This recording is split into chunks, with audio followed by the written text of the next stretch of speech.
Hi kids, అందరికీ నమస్కారం. ఇవాళ మనమొక కొత్త ఇంట్రెస్టింగ్ విషయం నేర్చుకోబోతున్నాం. రెడీనా? మీరెప్పుడైనా గమనించారా? ఇంగ్లీష్ పదాల చివర ఈ ఈడి వస్తుంది కదా. కొన్నిసార్లు దాన్ని ఎలా పలకాలో కొంచెం కన్ఫ్యూజింగ్గా అనిపిస్తుంది కదూ. అదొక చిన్న పజిల్ లాంటిది. కానీ అస్సలు వరీ అవ్వకండి. ఈరోజు మనం ఆ పజిల్ని సాల్వ్ చేయడానికి ఒక సూపర్ డూపర్ మ్యాజిక్ ట్రిక్ నేర్చుకుందాం. ఆ మ్యాజిక్ ట్రిక్ అంతా టీ ఇంకా డి అనే 2 లెటర్స్ ఫ్రెండ్షిప్ స్టోరీలో దాగి ఉంది. మరి ఆ సీక్రెట్ స్టోరీ ఏంటో తెలుసుకోవాలనుందా? పదండి చూసేద్దాం. అనగనగా టీ ఇంకా డి ఇద్దరూ భలే బెస్ట్ ఫ్రెండ్స్ అంట. అయితే వాళ్లతో ఆడుకోటానికి ఈ డి వచ్చినప్పుడల్లా వాళ్ళొక స్పెషల్ సీక్రెట్ రూల్ ఫాలో అవుతారన్నమాట. ఆ రూల్ పేరే ఫ్రెండ్షిప్ రూల్. ఏంటంటే, ఒక పదం టీ సౌండ్తో గాని లేదంటే డి సౌండ్తో గాని ఎండ్ అయితే దానికి మనం ఈడీ యాడ్ చేసినప్పుడు దాని సౌండ్ ఇడ్ లాగా వస్తుంది. సింపుల్ కదా. భలే ఉంది కదూ ఈ రూల్. సరే, ఒక ఎగ్జాంపుల్ చూద్దామా? స్టెప్ 1. ఈ పదాన్ని చూడండి, వాంట్. ఇది టీ అనే ఫ్రెండ్తో ఎండ్ అవుతోంది కదా. స్టెప్ 2. ఇప్పుడు దానికి ఈడీ యాడ్ చేద్దాం. ఇక స్టెప్ 3. ఆ మ్యాజిక్ సౌండ్ చెప్పండి చూద్దాం, వాంటెడ్.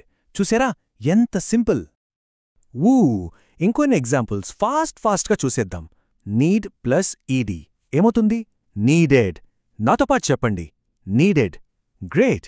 ఎప్పుడు decide plus ED, decided. Decided. Fantastic. Okay, ఇప్పుడు దాకా నేను చెప్పాను కదా. ఇప్పుడు మీ టర్న్. మీరే ఈరోజు మన స్టార్స్. ఒక చిన్న గేమ్ ఆడద్దామా? రెడీగా ఉన్నారా? సరే, మీ ఫస్ట్ ఛాలెంజ్ పెయింట్కి ఈడీ కలిపితే ఎలా పలకాలి. కొంచెం ఆలోచించండి.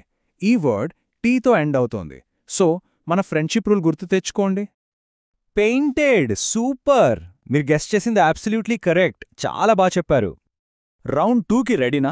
ఇంకొక ట్రై చేద్దాం. మరి ఏడీకి ఈడీ యాడ్ చేస్తే ఏమవుతుంది? గుర్తుపెట్టుకోండి, ఈ పదం డీతో ఎండ్ అవుతోంది. యాడెడ్. అమేజింగ్. మీరందరూ నిజంగా సూపర్ జీనియస్లు. ఈ ఫ్రెండ్షిప్ రూల్ని పర్ఫెక్ట్గా నేర్చేసుకున్నారు. చూశారు కదా, ఈ ఒక్క T and D friendship rule గుర్తుపెట్టుకుంటే చాలు, మనం ఎన్నెన్నో ఇంగ్లీష్ వర్డ్స్ని చాలా ఈజీగా, కరెక్ట్గా చదివేయచ్చు. ఇది మనందరి సీక్రెట్ పవర్ అన్నమాట. ఓకేనా? సూపర్ చిన్న ఫ్రెండ్స్. ప్రతిరోజూ ఇలాగే ఆడుతూ, పాడుతూ, కొత్త కొత్త విషయాలు నేర్చుకుంటూ, ఎప్పుడూ నవ్వుతూ ఉండండి. మళ్ళీ ఇంకో కొత్త విషయంతో కలుద్దాం. అంతవరకు బై బాయ్.